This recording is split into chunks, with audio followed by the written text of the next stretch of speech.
So as we go through life, what we start doing is we start developing preferences.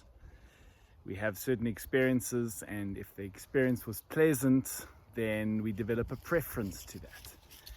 We hold on to it because it was really nice, and we think about it. If the experience was negative or unpleasant, then we tend to resist that. And so what we do through this process is that we're developing preferences about how we want life to show up, how we want people to behave, how we want people to deal with us. Somebody says something nice to you, go, oh, that was really nice, I like that. Somebody behaves not so nicely to you, and you kind of go, I don't like that. And so we start putting in all these conditions about how we expect life to show up, how we prefer life to show up, and those conditions then start to dictate, those are the terms of our happiness. If life shows up in the way that we prefer, we're happy, and if it doesn't, then we're unhappy. And as we go through life, of course, what often happens is we're developing more and more preferences.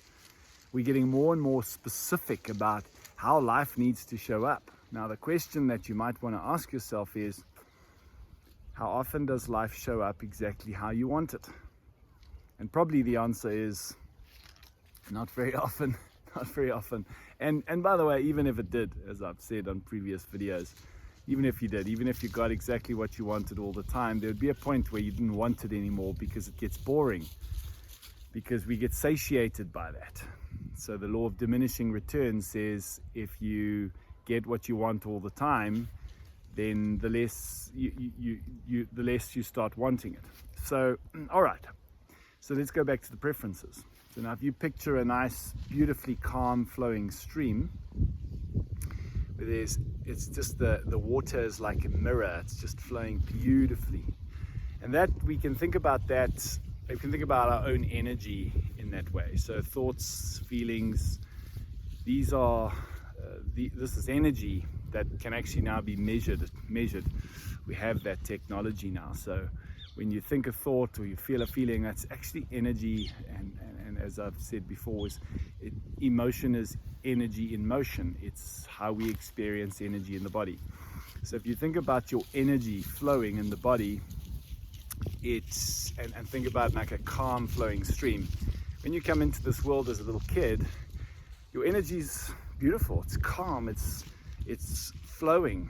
There's no resistance to anything. Little kids just are joyful all the time, and when they feel their emotions. When they're angry, but when they finish being angry, they finish being angry. They don't linger on it, they don't attach a story to it. There's nothing wrong with feeling different emotions. And I think that sometimes the spiritual path, the misconception is that we need to be in this kind of calm, kind of Zen state all the time. And that's not what life is about. Life is about, and being human is about experiencing life through our emotions. And sometimes we have a whole range of emotions, and it's perfectly natural. So it's not about being in this calm, passive state all the time. The problem is that as we develop these preferences and life shows up in a way that doesn't always fit those preferences, what we do is we hold on to the things we prefer and we like, and we resist the things we don't like. And so we stop that energy from flowing. And then when something happens, let's say, that doesn't match what you want, then we attach a story to it. So we might feel angry at the time, but then instead of the anger being, that anger energy moving and flowing through us, we resist it, and then we get into the story.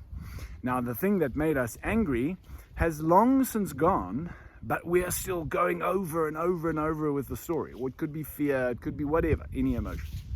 And by the way, the same is true for positive emotions too, because we hold on to them. So the thing that made us feel happy or loved or something like that, appreciated, instead of going, wow, that was a really nice experience, and now let me move on and be present, we hold on to that and we keep replaying it in the mind. We keep replaying the story. Either way, we're doing the same thing. We're putting rocks in our stream. So if you take a rock and you put it in a nice calm flowing stream, what happens is that water hits into the rock and it starts to create disturbance. It starts to create currents, and that's one rock. All right, now you put another rock in, and then the water flows into that rock, bounces off it, creates disturbance, bounces off the other disturbance from the other rocks, and so it starts getting quite complex. And the more rocks you put in the stream, the more complex those currents become. And that's a bit like us. The more rocks we put in our stream, the more preferences we develop, the more complex we become, and the harder it is to be happy or to be present or to be joyful. And then what we tend to do is, because we have these rocks in our stream, when life shows up in a way that doesn't match what we want, it's like the water hitting into the rock and creates this inner disturbance. And instead of us going, hold on, let's take the rock out of the stream, what do we tend to do? We tend to look at the thing out there that triggered us into that disturbed pattern or energy. And something made me angry, and we project it out there, and we assign the blame to the thing, to the trigger. It was because of what you said, it's because of what happened here. And anytime we assign blame to something, then what we've just done is we've just made ourselves the victim, and victims have no power. And it gets really tiring, because if you're trying to go out there and manipulate and control how people behave and what people say and what people don't say and how life shows up, firstly, you're not in control of any of that. So the chance of being successful is very low. And even if you are successful to some extent in manipulating life so that you don't feel triggered and disturbed, you haven't grown. Because all it takes is the right or the wrong situation to kind of trigger that, and you're back into it. So nothing's really changed. It's just like putting a band-aid on it if you've managed to do that. And think about this even in your own personal relationships. Are you spending a lot of your focus trying to get your partner to behave a certain way and to do certain things that you like? Or are you shifting that around and focusing on, how do I get the rocks out of the stream? Because really that's the path to freedom. How free do you feel when you're being triggered into all these states all the time? And when you're being triggered into all these states and you're projecting your focus out onto the thing that triggered it, again, you're the victim, so there's no freedom in that. The freedom comes to the extent that we start taking the rocks out of the stream. We start removing the thing in us that's being triggered, because we can't get rid of the triggers, but we can remove the blocked, trapped energy in the form of our preferences. That is the thing that is being triggered. And so life becomes really fun when you take this perspective, because when you start to realize that the work, the spiritual growth, the personal growth, is not about trying to get life to show up in a way that you want it.